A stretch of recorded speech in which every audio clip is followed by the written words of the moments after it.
नमस्ते प्यारे बच्चों। एक बार फिर से स्वागत है आपका आपके अपने हिंदी के सर की कक्षा में। आज हम चर्चा करेंगे आपकी हिंदी की कार्यपत्रिका क्रमांक 18 के बारे में, जो कि आपकी पाठ्यपुस्तक वसंत के पाठ अक्षरों का महत्व पर आधारित है। बच्चों, आज इसका हम भाग 4 पढ़ेंगे।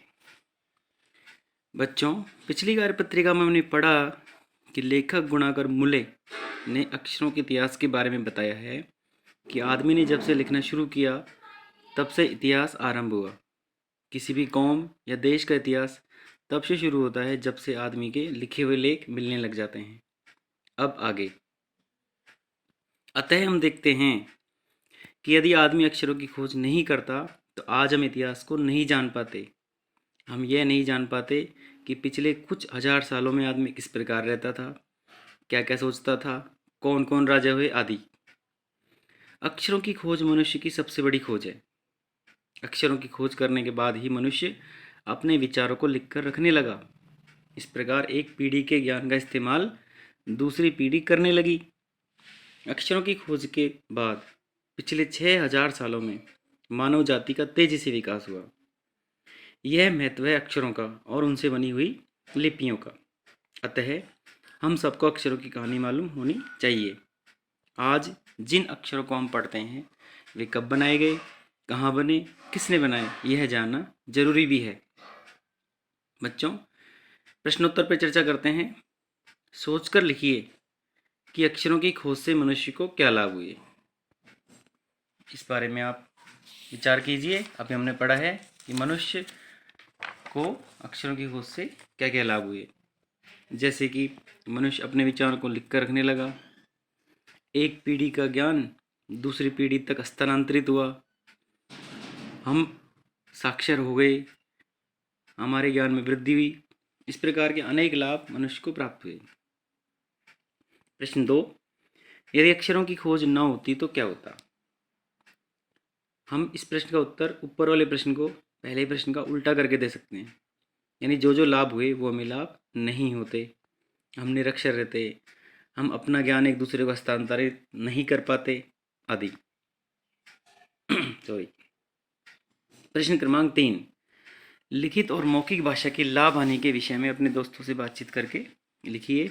इसमें क्या करना है, लिखित और मौखिक भाषा। लिखित भाषा जो हम लिख के बोलते हैं, लिखते हैं, और मौखिक भाषा जो मुंह से बोलते हैं, तो उनके लाभ आने के बारे में बातचीत करनी है। लाभ जैसे ये है कि इतिहास की जानकारी प्राप्त होती है हमें, ज्ञान का एक पीढ़ी से दूसरी पीढ़ी तक हस्तांतरण होता है। और हानि क्या है, सीखने में समय लगता है। जब हम छोटी कक्षा में होते हैं तो बड़ी मुश्किल से हम अक्षरों को सीख पाते हैं, और जैसे कि खर्चा भी होता है। इस तरह से हमें ये नुकसान भी हो सकते हैं, बाकी लाभ ज़्यादा हैं। प्रश्न क्रमांक 4, वैसे तो संख्याएं संज्ञा होती हैं, पर कभी कभी ये विशेषण का काम भी करती हैं। जैसे नीचे लिखे वाक्य में हमारी धरती लगभग 5 अरब वर्ष पुरानी है। यहाँ पर 5 जो है संख्या है, लेकिन यहाँ पर विशेषण का काम कर रहा है। कोई 10,000 साल पहले आदमी ने गांव को बसाना शुरू किया। इन वाक्यों में रेखांकित अंश साल, संख्या के बारे में विशेष जानकारी दे रहे हैं, इसलिए संख्यावाचक विशेषण हैं। संख्यावाचक विशेषण का उपयोग उन चीज़ों के लिए किया जाता है जिन्हें गिना जा सकता है।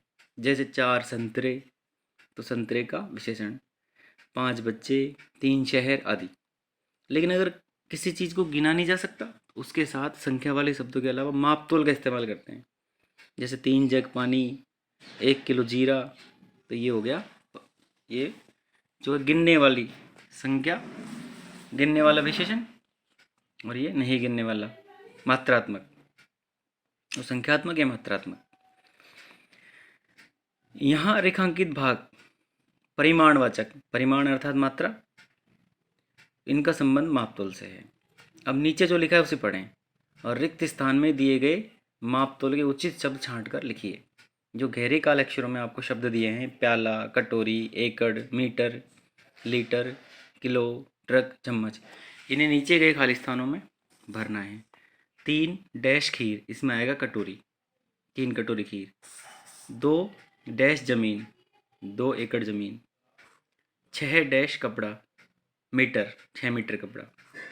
1 डैश रेत ट्रक, 1 ट्रक रेत। 2 डैश कॉफ़ी, 2 प्याला कॉफ़ी। 5 डैश बाजरा, 5 किलो बाजरा। 1 डैश दूध, 1 लीटर दूध। 3 डैश तेल, 3 चम्मच तेल। इस प्रकार हमारा ये हो जाएगा।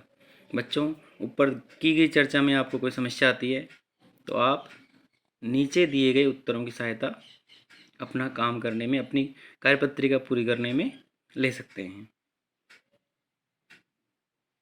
एक बात का आपको ध्यान रखना है कि आप पहले प्रयास करें स्वयं, फिर भी आपको नहीं आता है तो ही सहायता लें। इससे आपकी जानकारी बढ़ेगी। अगली कार्यपत्रिका समय पर प्राप्त करने के लिए चैनल को सब्सक्राइब कर सकते हैं। मिलते हैं बच्चों अगली कार्यपत्रिका में। तब तक घर पे रहिए, सुरक्षित रहिए।